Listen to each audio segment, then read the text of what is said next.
Okay, back to this part of the commentary. So now we're in the epilogue. So it looks like, actually, here's what is said in the description. Pete arrives at one of Maleficent's old forts on the slim hope that she survived.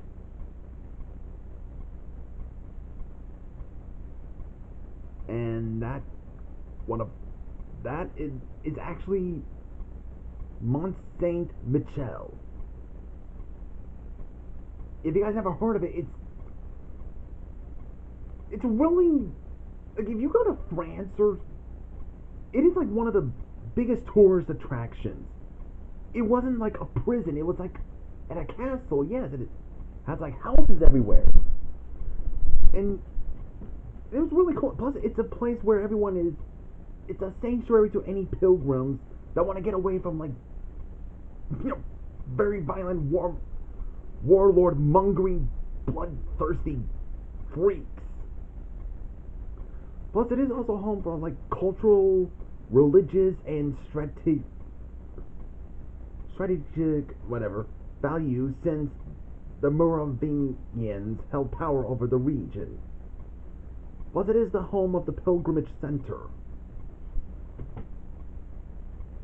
And if you wonder why they made it scary, it's because, my guess is because it has something to do with Napoleon. Not the pig Napoleon, not the one from Animal Farm. Actually, that'd be kind of silly. But the French general dude himself. He used it as a prison. Which I guess you could give credit to Mickey, Donald, and Goofy, the Three Musketeers, for that part of the accuracy. I guess Napoleon did exist in that timeline. But the Three Musketeers, Mickey, Donald, and Goofy won. But it got back to normal thanks to Victor Hugo, the same guy who wrote, like, The Hunchback of Notre Dame and Les Miserables. Well, it is very gothic, not gonna lie, but it is very beautiful at the same time. So I hope I take a tour trip for that one. I'll leave the link down below to the video. Hold on.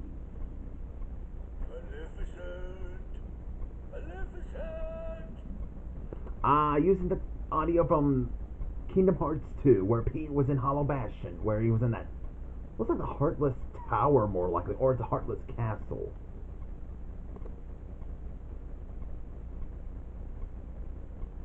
Maybe they really did finish her off. He's referring to Doctor Doom along with Loki and the Alliance. This castle sure ain't what I expected. No shine, no nothing. And there's that raven, Diablo, which is Spanish for the devil, if you guys never know that. Oh, now what's gonna happen to our plan?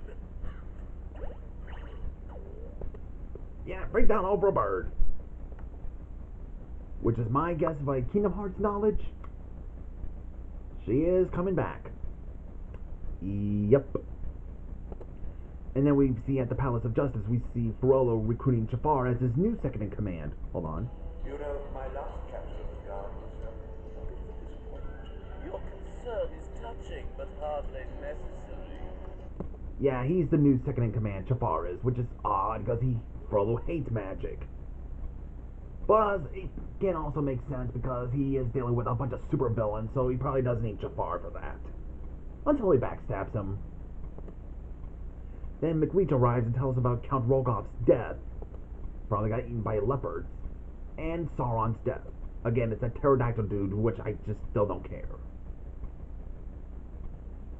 And then we see Mosenrath and Yzma bringing back Ianna Cool, along with a shadow. Hold on.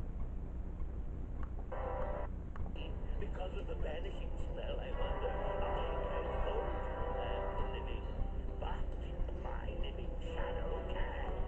Aha!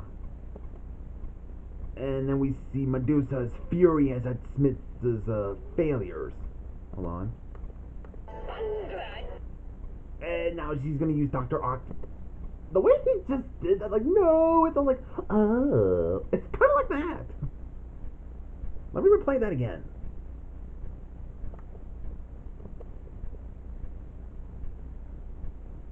Just look at it. Just wait till this. Oh, like that. That's not screaming in terror. That's just going in weird pleasure. So Dr. Octopus is going to turn him into a super soldier, or a Smith Slayer, or whatever you call him. And it's something in the description, I think it's what it said. Yeah, it turns him into the Ultimate Slayer. Are we sure it's the Ultimate Slayer, or is that Medusa just go pervy? Look at the way she's doing. Now he's all muscularly. Are we sure she's just making him a weapon, or is she just being all pervy for some reason? Like, I got me a man. Ugh. I feel sorry for Smith right there. Then at Queen Grimhilda's castle, we see Mysterio recruiting Avalanche. Guess he found him when the Forbidden Mountains probably got destroyed from that, battle. Promises him to take down, or is it defeat, or promising him to conquer Hades and Chernobog, and by freeing him from the darkness. Then on Avalon, we see Hades has reclaimed Avalon, or just took it over. It's just like home. Then we see Zurg shows up, offering an alliance. Why not? And then we see the Huntsmen and the Quarrymen are teaming up. Okay. Then we see Baron Zemo's son is breaking out Chameleon out of the prison of Latveria.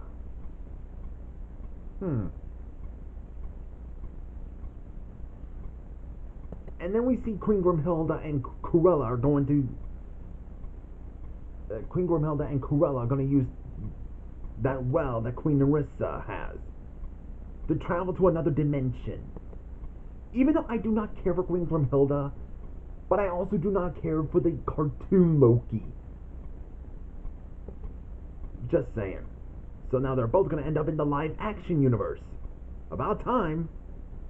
So Queen Grimhilda is now in the form of Regina, and Cruella is now in the form of the Glenn Close version of Cruella.